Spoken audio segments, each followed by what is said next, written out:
Ini? Iya, boleh kita lihat? sosok orang kecilnya seperti ini. Oh ini sosok yang seperti Jelly ya? Iya. Ya, yang anak kecil Jelly itu ya dia. Oke.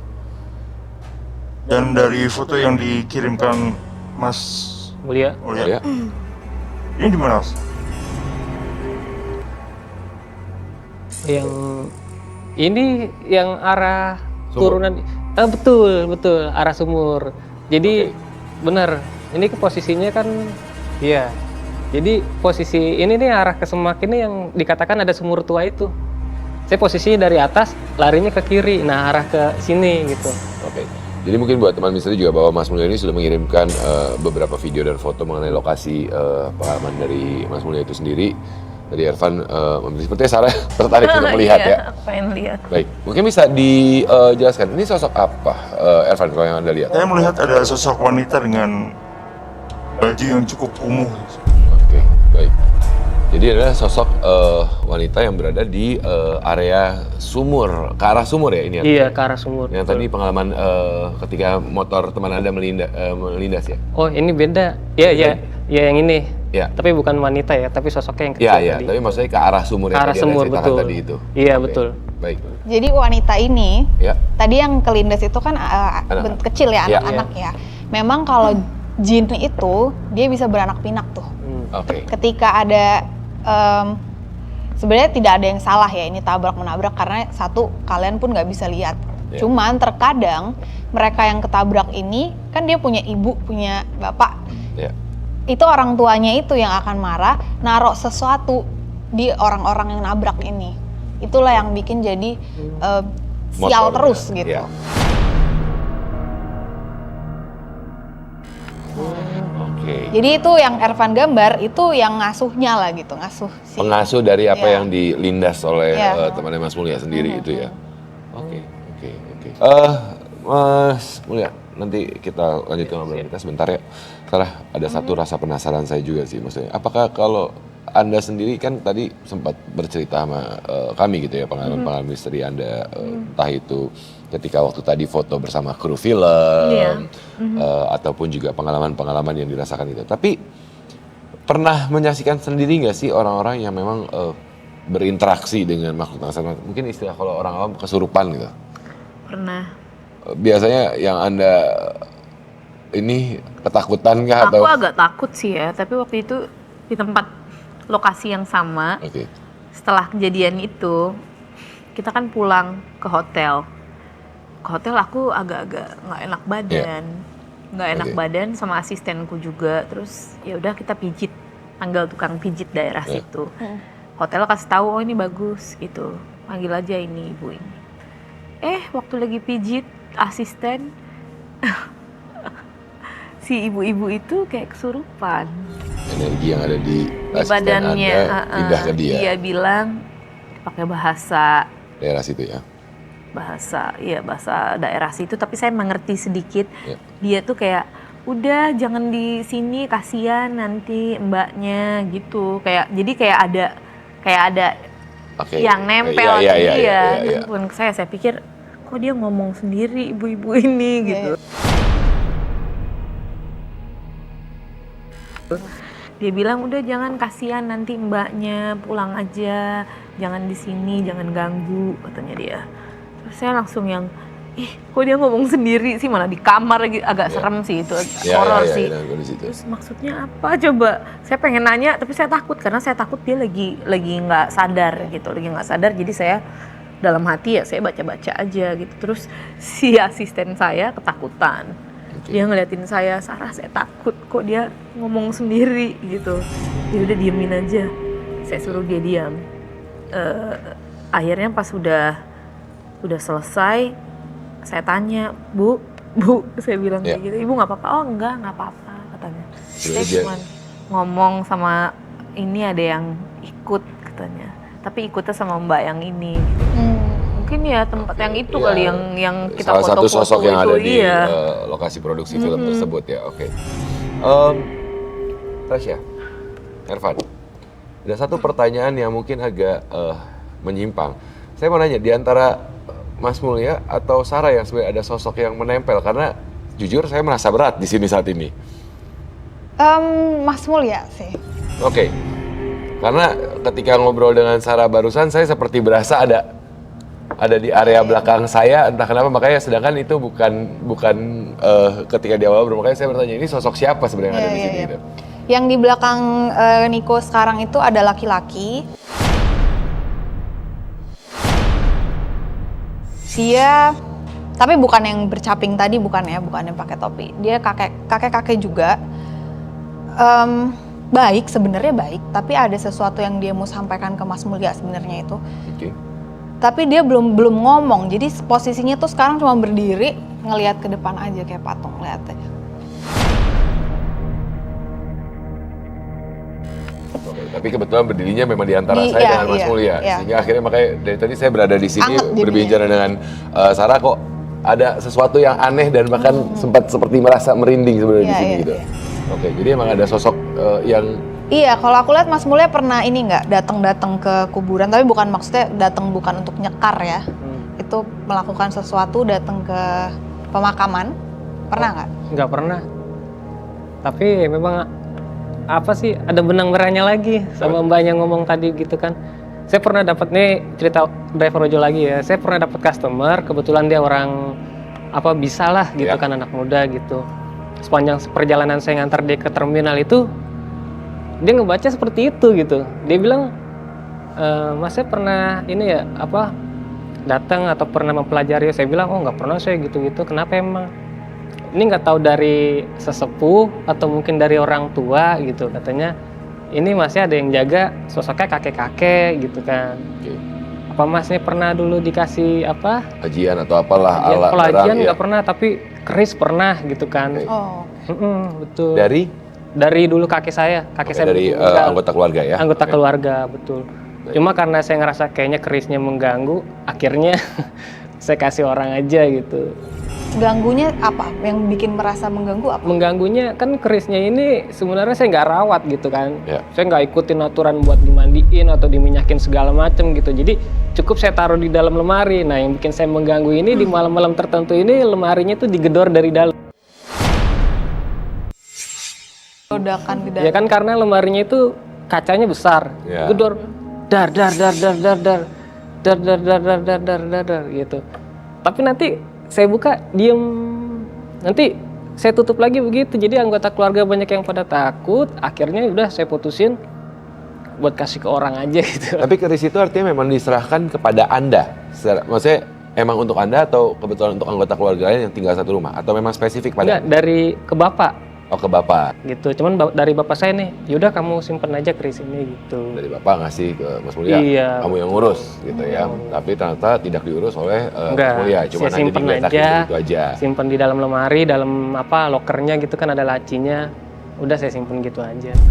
Nah kerisnya itu Mas Mulya kasih orang lain atau ke keluarga juga? Kasih orang lain. Oh, nggak ada hubungan keluarga sama sekali. Nah itu yang bikin, jadi ketemu nih ternyata kadang-kadang keris yang ada isinya itu ketika dikasih ke orang isinya nggak ngikut, isinya tetap sama kamu. Hanya keris fisiknya saja yang dikasih? Iya, karena mau gimana itu garis turunannya, dia nggak akan pergi. Saya mau tanya, ini yang mau disampaikan apa ya? Karena yang customer saya itu juga ngomong gini, pernah nggak ngajak ngomong gitu ke masnya, menyampaikan pesan sesuatu? Kenapa kamu buang saya itu katanya? Kalau saya bilang nggak pernah sih, cuma saya pernah dulu waktu saya matiin lampu itu kamar, saya baca doa, begitu saya mau tidur sempat ada yang bisik, kamu mau apa gitu aja. Nggak tahu dari sosok itu atau sosok-sosok lain. Kadang saya kalau ke tempat baru atau ke tempat-tempat lain, kadang sering ketemu interaksi ya. Betul. Oke, Evan seperti masih menggambar saat ini udah. Apa? Kenapa kamu buang saya? Padahal cara ngomongin, kenapa kamu buang saya padahal saya yang jaga kamu dari dulu.